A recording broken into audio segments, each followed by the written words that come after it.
नमस्कार दोस्तों, फिर एक बार आपका स्वागत है। आई होप कि आप बहुत अच्छे होंगे।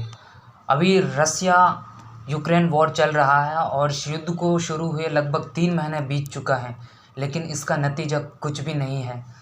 हम आज बात करेंगे कि क्या कारण है कि यहाँ पर युद्ध की स्थिति बन गई है। क्या इससे पहले भी रोका जा सकता था? क्या वजह रही है जो युद्ध को बढ़ावा और भी ज़्यादा मिला है? इस युद्ध को रोकने के लिए क्या कोई समाधान है? इसके क्या क्या समाधान हो सकते हैं, यह सारा कुछ हम देखेंगे। तब तक कि आप वीडियो के अंत तक बने रहिए। यहाँ पर सबसे पहले हम इश्यूज़ को देखेंगे कि क्या कारण है। देखिए, आपको भी पता है कि इसका कारण सिर्फ और सिर्फ नाटो है, जो वेस्टर्न कंट्रीज़ ने बनाया है। जो इसका सिद्धांत यही है कि नाटो मेंबर्स में जितने भी देश हैं, उसमें से किसी एक के ऊपर भी कोई देश आक्रमण कर दे तो उसे बचाने के लिए पूरे के पूरे नाटो देश आ जाएंगे। अभी नाटो में 30 देश हैं, तो यही नाटो यूक्रेन को भी अपने में शामिल होने के लिए न्योता दिया था, जिससे यूक्रेन ने नाटो में मिलने के लिए तैयार हो गया। लेकिन इससे रशिया भड़क गया। और ऐसा क्यों भड़का रशिया? क्योंकि रशिया को डर है कि कल के दिन यदि अमेरिका जैसे देशों के साथ युद्ध होता है तो अमेरिका को आसानी हो जाएगा कि नाटो के माध्यम से रशिया पर अटैक कर दे, क्योंकि रशिया के बॉर्डर में यूक्रेन स्थित है। तो इसलिए रशिया नहीं चाहता है कि कोई भी नाटो फोर्सेस उसके चौखट पर खड़ा रहे। यही कारण है युद्ध का होने का भी। और अभी आप देख सकते हैं क्या हाल हो गया है दोनों देशों की, यूक्रेन और रशिया की। ना ही ये दोनों देशों की बल्कि पूरे विश्व में महंगाई, जो इन्फ्लेशन है, अनस्टेबिलिटी बहुत ज़्यादा बढ़ गया है। आप देख पा रहे होंगे बहुत ज़्यादा क्राइसिस आ रही है विश्व में, अलग अलग देशों में। इसके कारण दुनिया में उथल-पुथल सा मचा हुआ है और यह सब वेस्टर्न कंट्रीज़ के लालच का नतीजा है। वो कैसे, आप बोलेंगे? देखिए, ये लोग हमेशा से लड़ते झगड़ते रहे हैं। जब भी आप इनका हिस्ट्री को उठा के देखें तो उनका हिस्ट्री में सबसे पहले तो लड़ाई झगड़ा ही आता है। इनको लड़ाई झगड़ा बहुत ही ज़्यादा पसंद है। आपस में खुद झगड़ेंगे, नहीं तो दूसरे को लड़ा देंगे। एग्जाम्पल के रूप में आप वर्ल्ड वॉर्स को देख सकते हैं। फर्स्ट वर्ल्ड वॉर और सेकंड वर्ल्ड वॉर इन्हीं की तो लालच की देन है, जो अमीर देश बनने के चक्कर में हुए थे।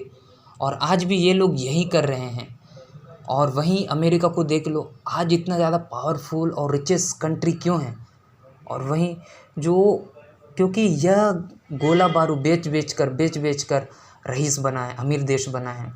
वर्ल्ड वॉर्स के समय आप देख सकते हैं कि यही सब तो अमेरिका बैठकर कर रहा था। जब पूरी दुनिया आपस में लड़ रहा था तब अमेरिका आर्म्स को सप्लाई कर रहा था उन देशों को।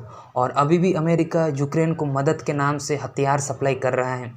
कभी यूक्रेन को ड्रोन्स दे देता है, तो कभी मिसाइल डिफेंस सिस्टम पकड़ा देता है। और ये लोग ये नहीं बोलेंगे कि हम व्यापार कर रहे हैं, ये सिर्फ हमेशा यही बोलते हैं कि हम मदद कर रहे हैं, यूक्रेन की मदद कर रहे हैं। मदद करने का नाम से अपना जेब तो भर ही रहे हैं ना। देखिए, ऐसा होता है, बचपन में होता था ना कि जब 3 भाई मिलकर गोटी खेलते थे, जब बड़ा भाई हारने वाला होता था, जब उसे लगता था कि मैं हारने वाला हूँ, तो वो दूसरे दोनों भाई के पास जाकर एक दूसरे के बारे में चुगली कर देता था। फिर दोनों भाई लड़ने लग जाते थे, बाल खींचना, गला नोचना, आँख खींचना, ये सब करते थे। और बड़ा भाई जो बाहर बैठकर मज़ा लेता था। तो यही सब तो ये लोग कर रहे हैं, सेम चीज़। वे मज़ा ले रहे हैं यूक्रेन रशिया वॉर की। झगड़ा शुरू यही किए हैं और अब बाहर बैठ के मज़ा ले रहे हैं।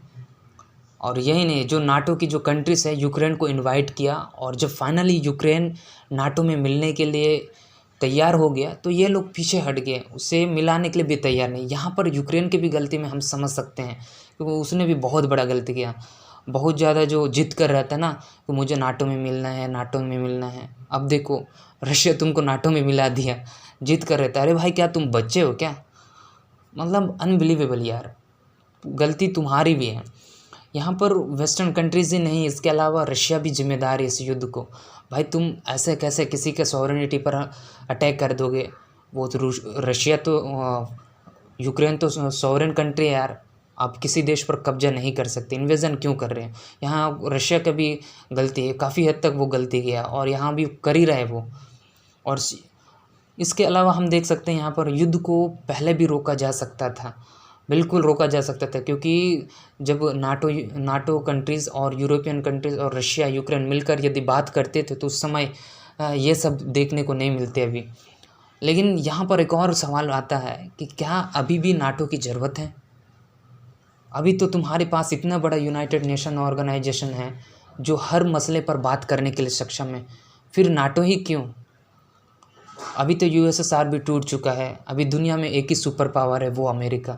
इसके बावजूद भी तुम नाटो जैसे संगठन को लेकर चल रहे हो यार। मतलब तुमको अपने सुपर पावर पर पूर्ण भरोसा नहीं है और ना ही तुम रशिया से अकेले लड़ पाओगे। हालांकि इसके अलावा नाटो का गठन करने का उद्देश्य और भी कुछ है, जैसे डेमोक्रेसी, ह्यूमन राइट्स जैसे मुद्दों को लेकर। लेकिन यहाँ पर फिर से यही सवाल आता है कि यूएन किस काम का है भाई?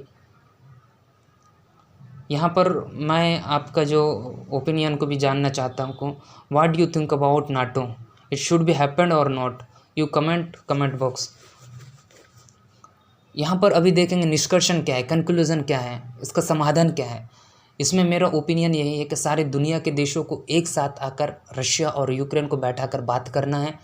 इसलिए जमा नहीं होना है कि रशिया के खिलाफ वोट डालें, जो पिछले बार यूएन में हुआ था, जिसका कोई भी परिणाम निकला नहीं। और वेस्टर्न देशों को भी यहाँ पर थोड़ा झुकना होगा कि हमसे भी गलती हो गई करके। यहाँ पर ऐसा निर्णय लेना होगा कि रशिया और यूक्रेन को ना लगे कि वो हारे हैं। उनको थोड़ा फील भी होना चाहिए कि हाँ, हम जीते हैं इस प्रकार। तो यह भी एक उपाय हो सकता है। और यहाँ पर और एक मैं समाधान दे दूँ तो इनका यही है कि रशिया को खुद नाटो में मिल जाना चाहिए। ऑल दो रशिया मिलेगा तो नहीं, ऐसा तो नहीं करेगा। यदि मिल जाता है तो झगड़ा ही ख़त्म हो जाएगा। फिर किसके साथ लड़ोगे भाई? जो तुम्हारा मेन दुश्मन है वो तो तुम्हारे साथ आ गया। फिर लड़ना है तो तुम अंदर ही अंदर नाटो लड़ते रहो, फिर ख़त्म हो जाएगा झगड़ा। यह थी दोस्तों आज की टॉपिक। क्या सोचते हैं आप नाटो के बारे में? आप मुझे कमेंट करके बता सकते हैं। तो मिलते हैं नेक्स्ट वीडियो में।